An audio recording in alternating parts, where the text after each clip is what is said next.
Welcome back to the channel. I'm out here today working on my intake. This is the second video. In the process screwed up on the first one because I got such rough hands and I washed my hands so much that it caused them to be real slick, especially on my phone. And I was trying to hold this intake up and video at the same time, and my hand slipped off my phone. Phone went out. When I went to try to grab it, put my finger right on the screen, shut the video off, so I had to restart all over. But anyway,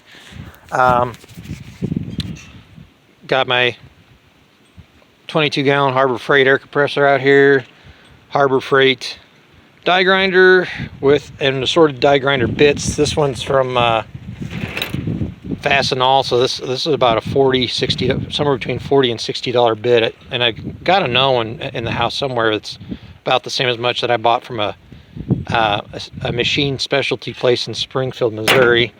Anyway, I've been using a variety of those. Come out here. As you remember in the previous videos, or maybe you haven't, maybe you're just now tuning into my channel. Charlie, he's I can't remember the full name of his YouTube channel, but I'll find it and put it in the description below. He does a lot of flow bench tests, in depth, spends tons of hours just on one particular item to see how well it flows, with little tricks and tips and modifications that he does on intakes and heads and that sort of thing. And he started putting these little dimples in on the bottom of the intake runners on the floor, but he used clay or a putty, and he found out on the flow that it helped even out it stopped a lot of the turbulence.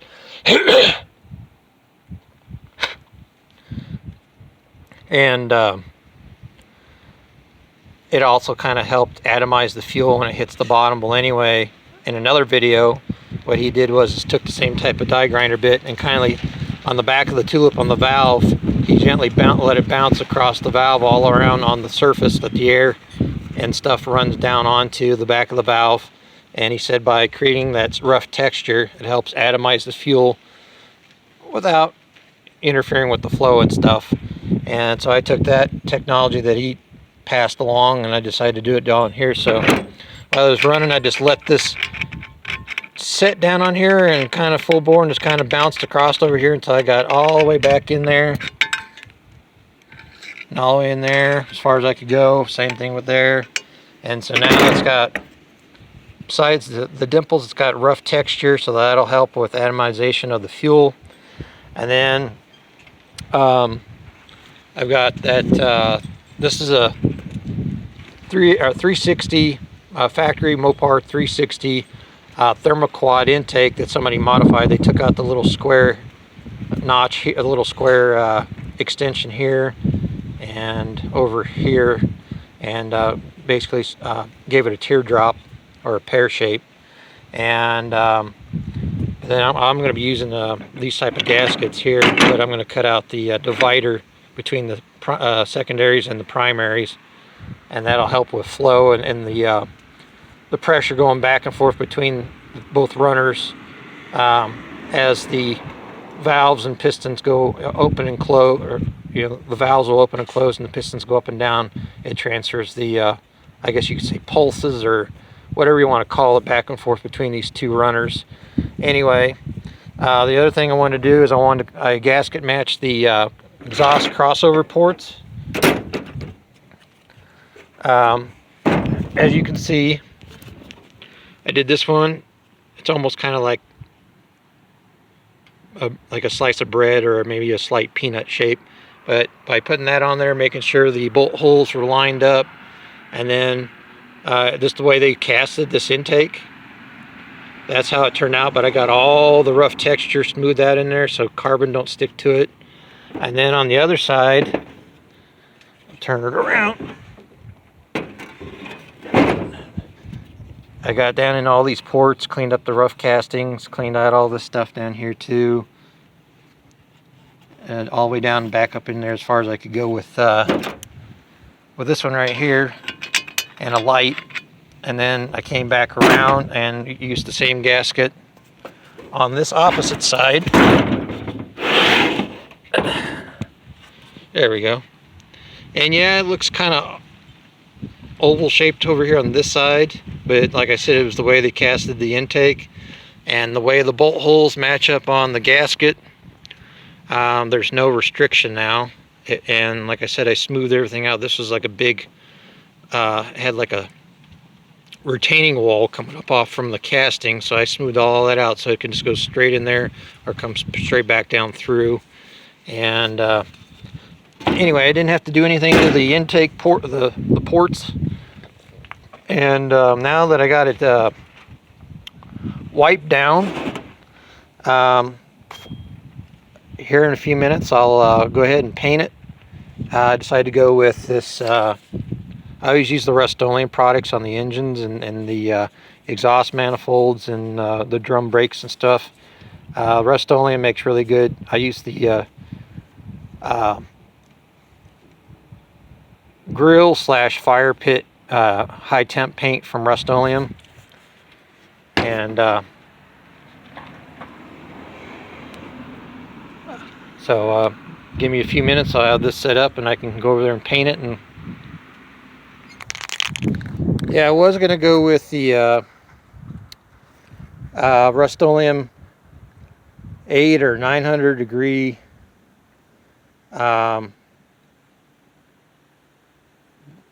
engine orange. It's pretty much the same thing as the Hemi orange or Chevy orange. They all pretty much match. That's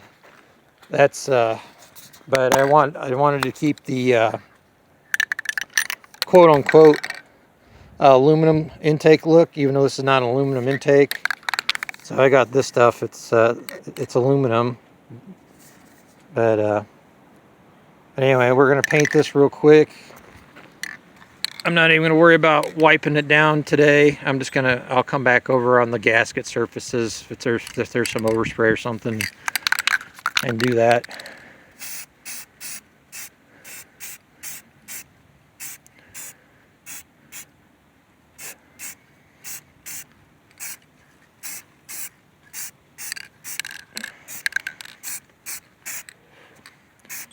And I went ahead, after I got this back from the machine shop, I bought a huge pack of microfiber cloths and some cans of carbon choke cleaner, and I went down all over this entire thing and got this wiped down so that there wasn't any residue from the sandblaster or leftover stuff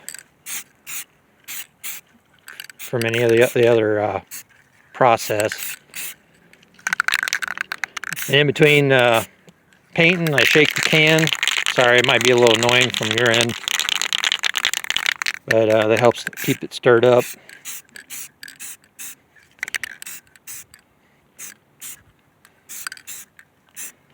And then what I'm going to do is I'll find a spot inside the Valiant, let this sit for a few days.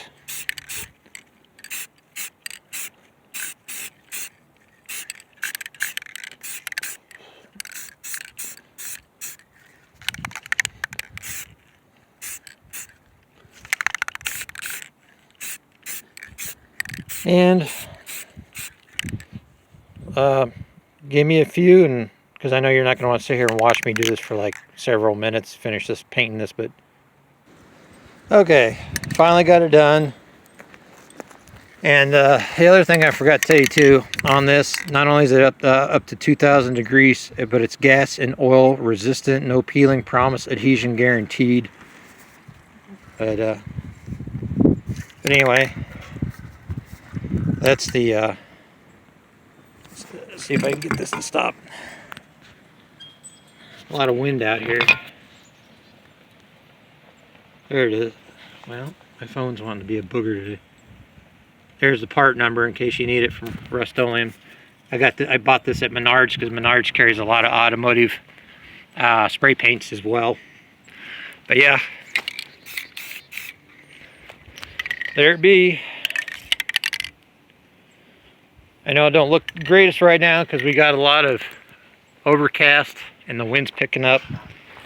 But yeah, once this gets done, I'll come back through. clean off the gasket surfaces, and yeah, I put some pretty good coats on this, so I'm just going to leave it like that. And then what I'll do is when I get to the point, I'll hang this up, run a couple bolts in there. I use heavy duty construction wire for holding up like rebar and stuff. And we've got that what's left of the swing set back there from when my two sisters were little kids, that I hang stuff off and I paint. And then what I'll do is I'll take my orbital DA with the rough grit, and I'll go over the gasket surfaces on the bottom side of where the cork gaskets go on the end, and then for the Felpro gaskets on the side, so the Permatex has something to grip to instead of having that slick surface that was put on there by the blasting. And then I'll do the same thing with the heads. And anyway, that's pretty much going to do it for this video. I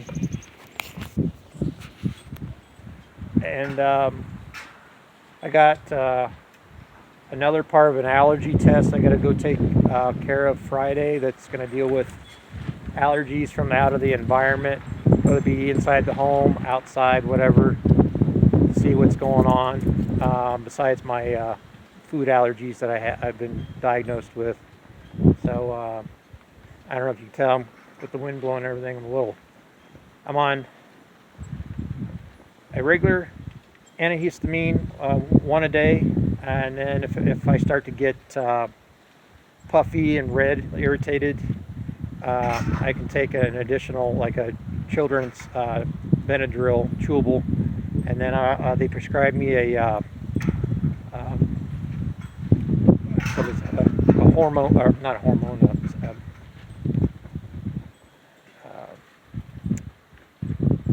steroid pill. Sorry about for dealing with the reactions to allergies and stuff like that, and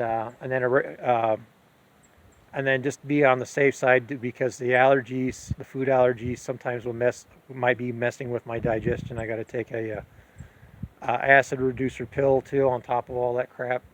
So yeah, but anyway, at least I'll be able to, maybe after a while, get all this stuff taken care of and get back into a little bit better function and stuff. And but we're already doing stuff inside the house to make sure our allergies are kept to a minimum. We've been vacuuming like we're supposed to. My mom's got 2 cats and a dog inside, so we've been taking care of them too. But anyway, enough about me and whatever. Stay tuned, because we got a lot more stuff coming. It's just